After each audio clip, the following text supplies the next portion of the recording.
ഇപ്പൊ സമയം 10:30. ഇത് മമ്പുറന്നങ്ങളുപ്പാപ്പാന്റെ വടിയാണെന്ന് പറഞ്ഞാൽ ആരെങ്കിലും വിശ്വസിക്കുമോ? ഇത് മമ്പുറന്നങ്ങളുപ്പാപ്പാന്റെ കാലത്ത് മമ്പുറന്നങ്ങളുപ്പാപ്പ ഉപയോഗിച്ചിരുന്ന വടി. ഇത് മർക്കസുൽമ ദർസ് അലനല്ലൂരിലാണ്. ഇപ്പം അവിടുത്തെ വിദ്യാർത്ഥികൾ പറയാണ്, ഉസ്താദെ നിങ്ങൾക്ക് ഇത് എല്ലാവർക്കും കാണിച്ചു കൊടുക്കണം, ഞങ്ങളുടെ ദർസിൽ മമ്പുറന്നങ്ങളുപ്പാപ്പാന്റെ വടി ഉണ്ട്.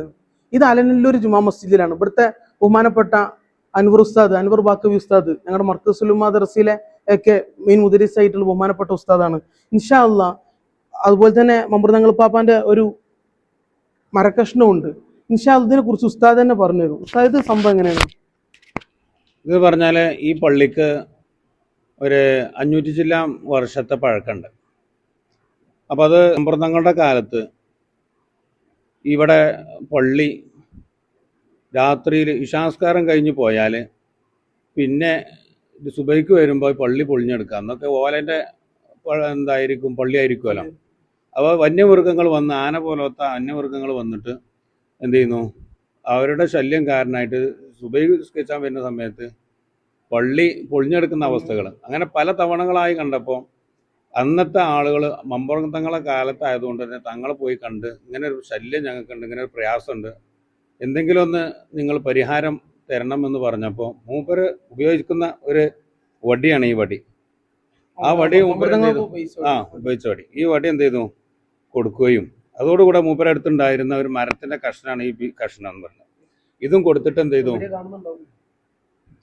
ഇതും കൊടുത്തിട്ട് അത് കൊണ്ടുവച്ചാൽ മതി, ഇൻഷാ അല്ലാഹ് പരിഹാരം ആയിക്കോളും എന്നുള്ള ആ ഒരു വാക്കിൽ ഇത് ഇവിടുത്തെ അന്നത്തെ കാരണവന്മാരായ ആളുകൾ കൊണ്ടുവന്ന് വെച്ചാൽ, അതിനുശേഷം ഇവിടുത്തെ ചരിത്രം പറയുന്നത് അതിനുശേഷം ഇതുമായി ബന്ധപ്പെട്ട ഒരു പ്രയാസങ്ങൾ, വന്യമൃഗങ്ങളുമായി ബന്ധപ്പെട്ട ഒരു പ്രയാസം ഈ പള്ളിയുമായി ബന്ധപ്പെട്ടിട്ടുണ്ടായിട്ടില്ല എന്നുള്ളത്.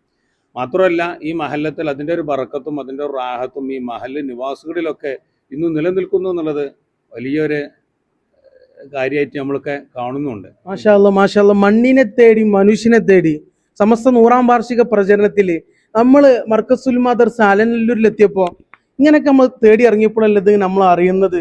അൽഹംദുലില്ലാഹ്. അതുപോലെ തന്നെ ഈ ദർസിന്റെ പ്രത്യേകത എന്ന് വെച്ചിട്ടുണ്ടെങ്കിൽ 19ഓളം വിദ്യാർത്ഥികൾ പഠിക്കുന്ന ദർസാണ്. ഇത് മർക്കസുൽമ ദർസ് എന്ന് പറയും. ബഹുമാനപ്പെട്ട ഫരീദ് ഉസ്താദ് നിർമ്മിച്ചതായ ബഹുമാനപ്പെട്ട ഫരീദ് ഉസ്താദിന്റെ അനുഗ്രഹത്തോട് തുടങ്ങിയിട്ടുള്ള ദർസാണ്. ഉസ്താദ് 18 വർഷമായല്ലോ അല്ലെ ഉസ്താദ്? 18 വർഷം. അൽഹംദുലില്ലാഹ്. കേരളത്തിനകത്തും പുറത്തും ഉസ്താദിന്റെ ശിഷ്യന്മാര് ദഅവത്തായിട്ട് ഫൈലിമാരുണ്ട്, ബാക്കവിമാരുണ്ട്, അതുപോലെ തന്നെ നിരവധി ബിരുദധാരികളായിട്ടുള്ള വിദ്യാർത്ഥികൾ ഇവിടുന്ന് ഇറങ്ങിയിട്ടുണ്ട്. മാഷാ അല്ലാഹ് അൽഹംദുലില്ലാഹ്. വളരെയധികം സന്തോഷം ഇവിടുത്തെ വിദ്യാർത്ഥികളെ കണ്ടപ്പോൾ. അതുപോലെ തന്നെ ഇവിടെ വിശാലമായ IT ലേബ് അല്ലെ കാര്യങ്ങൾ, വിശാലമായ IT ലേബ്. അതുപോലെ തന്നെ പറഞ്ഞോളൂ, ഇവിടുത്തെ ആളുകളാണ് ലൈബ്രറിയുണ്ട്. അതുപോലെ തന്നെ ഒരു കുട്ടികൾക്ക് സൗകര്യമായിട്ടുള്ള എല്ലാ കാര്യങ്ങളും ഇവിടെ ദർസിലുണ്ട്. അൽഹംദുലില്ലാഹ്. ഇനിയും വെച്ചോടി ദർസ് അല്ലാഹു സുബ്ഹാനഹു വ തആല അഭിവൃദ്ധിയിലാക്കട്ടെ എന്ന് പ്രാർത്ഥിക്കുകയാണ്. ഇൻഷാ അല്ലാഹ്. മണ്ണിനെ തേടി മനുഷ്യനെ തേടി അടുത്ത വീഡിയോയിൽ നമുക്ക് കാണാം. അസ്സലാമു അലൈക്കും വറഹ്മത്തുള്ളാഹി.